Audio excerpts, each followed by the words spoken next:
There is a moment in a fight that has no name. It happens too fast for a name. Too clean. Too final. You blink and it's over, and you're sitting there trying to rewind what just happened inside your own head because your eyes couldn't catch it the first time. That moment belongs to Bruce Lee, and O'Hara walked right into it. Think about what it feels like to step into a room and know, before anything even starts, that you are looking at something different. Not different like unusual, different like a different category entirely. Like you thought you knew what a fast car looked like, and then something drove past that didn't even seem like a car anymore. Your brain doesn't have a box for it. It just stands there with its mouth open trying to figure out where to file what it just saw. That's Bruce Lee in this scene. That's what O'Hara felt. Now here's the question that's going to sit with you, and it might split opinions the second you think about it. If you were O'Hara, standing right there, facing that kind of speed, that kind of stillness, that kind of quiet confidence that doesn't need to say a single word to fill the entire room, what would you do? Would you step forward? Or would something in your chest tell you to wait, to think, to look again? Because O'Hara stepped forward. And after that, everything changed. The room has a feeling before it starts. You can sense it even through a screen. Even if you've never been in a fight. Even if you're 10 years old sitting on the couch eating a snack with no idea what you're about to watch. Something in your body knows. Your back straightens a little. Your snack stops halfway to your mouth. Your eyes go a little wider without you telling them to. That's not the movie doing anything fancy. That's Bruce Lee doing something that cannot be faked.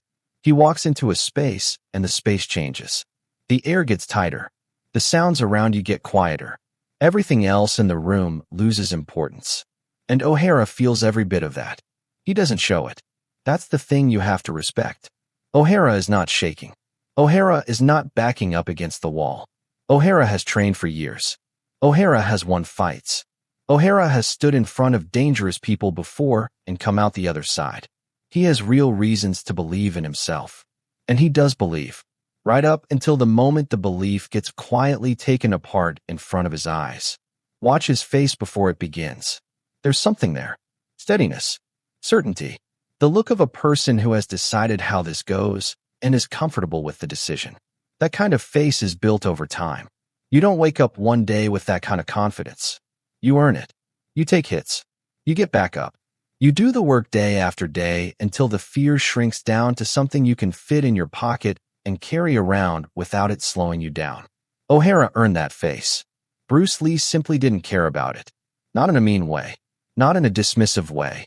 More like the way water doesn't care about the shape of the container you pour it into. It just becomes whatever shape it needs to be.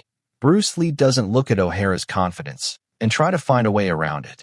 He doesn't look for a weakness or a gap or a moment of hesitation to exploit. He just moves, and the confidence becomes irrelevant. This is the first thing that separates this scene from every other fight you've ever seen. Most fights are a conversation. Back and forth. Attack, defend, adjust, counter. Two people speaking the same language in different dialects. You can follow it. You can predict it a little. You start to feel the rhythm of it and lean into the turns. This is not that. This is one person speaking a language and another person realizing they have never heard this language before. Not just that they don't speak it, that they didn't know it existed, that the sounds it makes don't connect to anything in their brain that they recognize as language. O'Hara hears it, and for 1/2 second, everything he knows becomes useless. That half second is everything. Because in a fight, a half second is not a short amount of time. A half second is forever. A half second is the difference between the world you were standing in a moment ago and the world you are now standing in that looks the same, but feels completely different. A half second is the moment between the question and the answer when the answer is not the one you expected. Bruce Lee lives in that half second like it's a full afternoon. He's not rushing. That's the thing that breaks your brain when you watch it closely. He is not in a hurry. You would think speed this extreme would look frantic. You would think something moving this fast would look panicked or desperate or out of control. But it doesn't. It looks calm. It looks almost slow, even though it clearly isn't. Like he has so much time inside each moment that he can afford to be gentle about it. Effortless is the word. And effortless is the most confusing thing a human being can show you. Because you know it wasn't effortless. You know that somewhere behind that calm, behind those quiet eyes, behind that stillness that fills the room before anything starts, there are 10,000 hours, 20,000 hours, more hours than you can count of showing up in a room alone and doing the work when nobody was watching and nothing was easy and everything hurt, and there was no applause and no reward and no proof, yet that any of it was building towards something real. All of that is invisible now. That's what real mastery does. It makes the work disappear. It tucks all the struggle behind a door and locks it so that what you see on the outside is just the result, pure and clean and impossible looking. O'Hara sees the result. He has no idea about the door. Now think about this from O'Hara's side for a second. Really try to put yourself in his shoes, which, by the way, are a completely reasonable place to be standing. He is not the villain of this story in the way we usually think about villains. He didn't wake up that morning and say, I am going to be the person who gets showed up by the greatest martial artist who ever lived. He woke up and did what he always does. He prepared. He got ready. He told himself he was capable. He was capable, just not for this. And that's the part that sticks. Long after the scene is over, long after you've watched it 3 more times, long after you've gone to sleep and woken up and thought about something completely different, that part comes back. Because most of us know that feeling. Not in a fight, not in a room with Bruce Lee, but somewhere, in a classroom, on a sports field, in a moment when you tried your very best, and your very best wasn't built for what was in front of you. That feeling doesn't go away fast. For O'Hara, it didn't go away at all. The first exchange lasts less time than it takes to read this sentence. Short, clean, done, and the whole room shifts. Not because someone got hurt yet, because the information arrived. The information that says what this fight is and isn't. The information that tells everyone in the room what they're watching even before they've seen enough to explain it to someone else. O'Hara resets. His body adjusts. His brain tries to recalculate. You can see it happening. He's not giving up. He's not frozen. He's trying to solve the problem in real time with every tool he has. And that's admirable. That's genuinely admirable. Because most people, when the ground shifts that fast under their feet, don't keep trying to find footing. They just fall. O'Hara looks for footing. He just can't find it. Because Bruce Lee keeps moving it. Not on purpose exactly. More like naturally. The way the ocean doesn't decide to throw waves, it just does. And you can try to surf them or you can try to stand in them, but you cannot stop them by wanting to stop them. O'Hara tries to stand. The waves don't notice. Here is the question that will split the room right down the middle. If you had to step into this moment, not as Bruce Lee, but as someone watching with 10 seconds warning before it started, which thing would you trust more? Your ability to read it? Or your ability to react to it? Would you try to figure out the pattern? Or would you just move and hope your instincts are fast enough? Think about it. Really think about it. Because it's not an easy answer. Reading requires time, and the scene doesn't give you time. Reacting requires speed, and the scene doesn't reward ordinary speed. O'Hara tried both. Neither one worked. Because the gap here isn't about being slow or bad at reading situations. The gap is about the difference between someone who has drilled something 1,000 times and someone who has drilled it until the drilling itself dissolved, and all that's left is the ability itself, baked permanently into who they are. O'Hara drilled. Bruce Lee dissolved. That difference is everything. Watch the way Bruce Lee holds his hands. Watch where his weight sits. Watch what his eyes are doing. And I don't mean watch the obvious things, the parts that land, the parts that end the exchange. Watch the before. Watch the in-between. Watch what's happening in the spaces when nothing is happening. Even in stillness, he is working. Even standing completely motionless, he is already somewhere else, already 3 steps ahead, already knowing what comes next before O'Hara has finished deciding what comes now. That's not supernatural. That's not movie magic. That's what 10,000 hours of being completely honest with yourself about your gaps looks like when it's done cooking. O'Hara has hours too. Real, legitimate, hard-earned hours. And the tragedy of this moment, the thing that makes it feel heavy even when you're rooting for Bruce Lee completely, is that O'Hara's hours were real. His preparation was real. His confidence was built on something real. It just wasn't built for this room. The second exchange comes. And something has changed in O'Hara's body. Not in his face.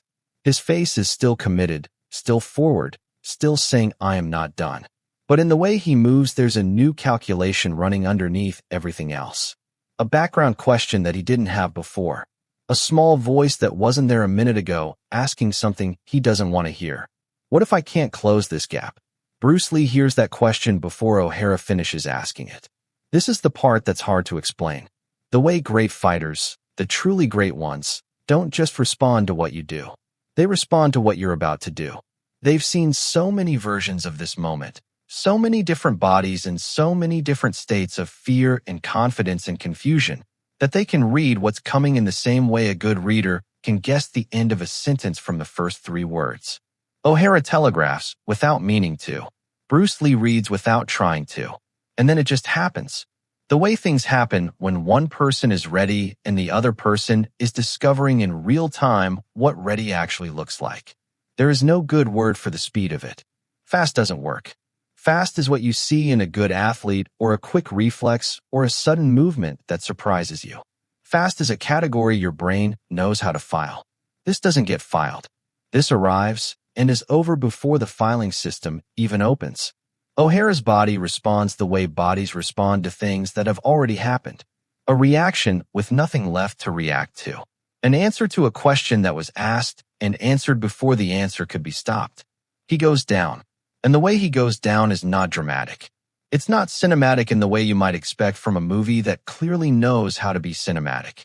It's almost quiet, almost matter of fact, like the outcome announced itself and the body just agreed. Bruce Lee stands. Same as before. Same quiet. Same stillness. Same eyes looking at the room the same way they looked at it before any of this started. Not triumphant. Not performing anything. Just present.